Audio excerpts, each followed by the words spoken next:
2 நாட்கள் காவல் நிலையத்தில் ஆஜராகி கையெழுத்திடுவதில் நான் அதாவது 29, 30, 3ஆம் தேதி வரைக்கும் 4ஆம் தேதி வரைக்கும் மொத்தம் 5 நாளைக்கு எனக்கு கையெழுத்திடுவது விலக்கு அளிக்க வேண்டும் என்று என்னுடைய விசாரணை அதிகாரிக்கு நான் கடிதம் அனுப்பியுள்ளேன்.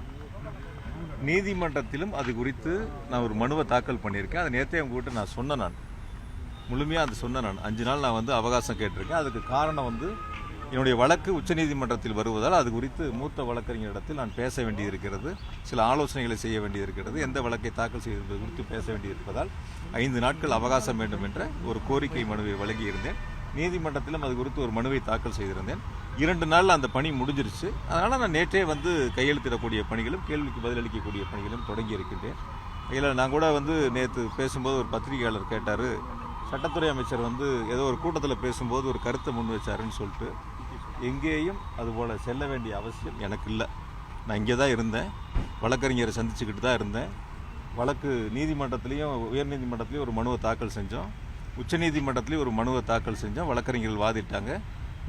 ஒரு உரிய தீர்ப்பை நாங்கள் நீதிமன்றத்தின் மூலம் பெறக்கூடிய ஒரு சூழல் ஏற்பட்டது. ஆகையால் பொதுவெளியில் பொதுக்கூட்டங்களில் அதாவது இன்றைக்கி நிறைய நாட்டில் பிரச்சனை இருக்குது. மேகதாது பிரச்சனை இருக்குது. விவசாயிகள் கடன்களை முழுமையாக தள்ளுபடி பண்ணுங்க, தேர்தல் வாக்குறுதியில் கொடுத்த மாதிரி அதாவது எப்படி ஒரு சொடக்கு போட்டு ஆட்சி அமைந்த அடுத்த நொடியே அடுத்த நிமிடமே அப்படியெல்லாம் டயலாக் பேசிட்டு இன்றைக்கி விவசாயிகளை நடு ரோட்டில் விட்டு போராடக்கூடிய ஒரு சூழலை இந்த தாவேக அரசாங்கம் உருவாக்கியிருக்கு. இதிலெல்லாம் கவனம் செலுத்தாமல் வழக்கு போடுறது, கைது பண்ணுவது, வழக்கு தொடர்பில்லாதவர்களை இந்த வழக்கில் சேர்ப்பது, இது போன்ற ஒரு செயல்களில் இந்த அரசு ஈடுபட்டு கொண்டிருக்கின்றன. ரொம்ப முழுமையாக நான் அதுக்குள்ளே போக விரும்பலை. ஏன்னா இப்போ விசாரணை நடந்துகிட்டு இருக்கு. நானும் விசாரணைக்கு ஆஜராகி பதில் சொல்லிட்டு இருக்கேன். இதெல்லாம் முழுமையாக முடியட்டும். நான் இன்னொரு நாளில் பொறுமையாக உங்களை சந்திக்கிறேன். டார்கெட் பண்ணுறதுக்கான காரணம் என்ன? ஏன்னா அடுத்தடுத்து வழக்குகள் உங்கள் மேலே தான் போடப்பட்டிருக்கு. அதுக்கு காரணம் என்ன? உங்களோட குறி வச்சு கைது பண்ணுற மாதிரியான நடவடிக்கைகள் எனக்குன்னு இல்லை, பொதுவாக நீங்கள் பார்த்துருப்பீங்க. இப்போ எல்லாத்துக்கும் தான் வருது. இப்போ எங்களுடைய மூத்த அமைச்சர்கள் மீதும் வழக்குகள் போடப்பட்டிருக்கின்றன. யாரெல்லாம் என்னென்னலாம் அவங்க என்னப்பா செஞ்சிட்ருக்காங்கிறதும் தெரியும். இப்போ தானே ஆயிருக்கு. பாவம், டைம் இருக்குது, பார்ப்போம் இன்னும் என்னென்னலாம் செய்ய போகிறாங்க, எப்படிலாம் மக்கள் பிரச்சனைகள் எப்படி கவனம் செலுத்த போகிறாங்க, இது போன்ற நிகழ்வுகள் எப்படி அரசாங்கம் கவனம் செலுத்துங்கிறது பொறுமையாக இருந்து பார்ப்போம். பொதுவாக ஒரு விஷயங்கள் நான் நேற்றே உங்ககிட்ட சொன்னேன் சார், ஒரு வழக்கில் 2 வழக்கில் எத்தனை வழக்குகள் எதிர்கொண்டாலும் சந்திப்பதற்கு தயாராக இருக்கும். நான் ஏற்கனவே ஒரு 1.25 வருஷம் சிறைவாசங்கள்லாம் பார்த்தவன். அதெல்லாம் அஞ்சு பயந்தெல்லாம் ஓடக்கூடிய ஆள் நான் கிடையாது. அதெல்லாம் சந்திச்சுட்டு வந்த ஆள் தான். அதனால் ஏற்கனவே என்னுடைய 50 ஆண்டு கால பொது வாழ்வில், என்னோட வயசு 50, 30 வருஷம் நான் பொது வாழ்வில் இருந்திருக்கேன்.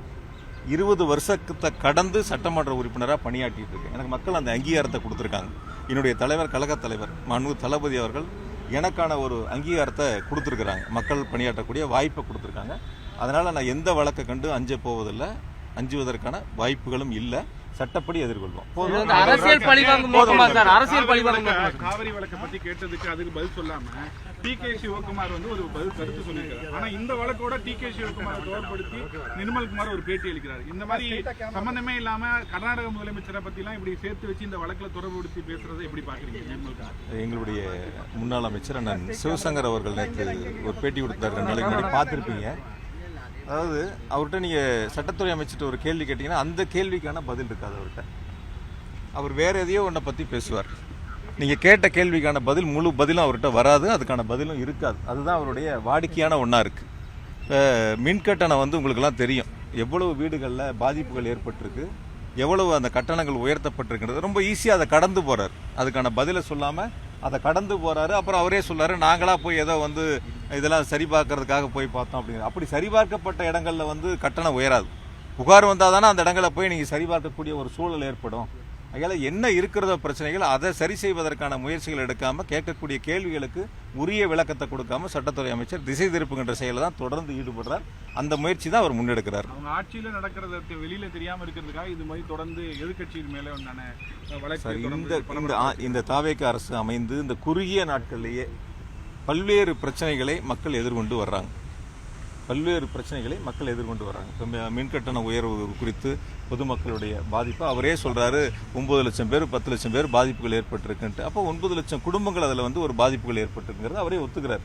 அது மாதிரி விவசாய கடன்கள் முழுமையாக தள்ளுபடின்னு சொல்லிட்டு ஒரு குறிப்பிட்ட சாராருக்கு மட்டும் தொகையை நிர்ணயம் பண்ணி தள்ளுபடி செஞ்சது, அதை விவசாயிகள் போராடுவது, காவிரியினுடைய டெல்டா பகுதி முழுமையாக வறண்டு கிடக்குது, அதுக்கு உரிய நேரத்தில் தண்ணியை கேட்டு பெற முடியல, நீதிமன்றத்தை நாடுவதா முதல் நாள் சொல்றாரு 4 வழிகள் இருக்குங்கிறாரு, நேற்று சொல்றாரு உச்சநீதிமன்றத்தை நாடுவதுதான் ஒரு வழிங்கிறாரு. தினம் ஒரு கருத்தை சட்டத்துறை அமைச்சர் முன்வைக்கிறாரு.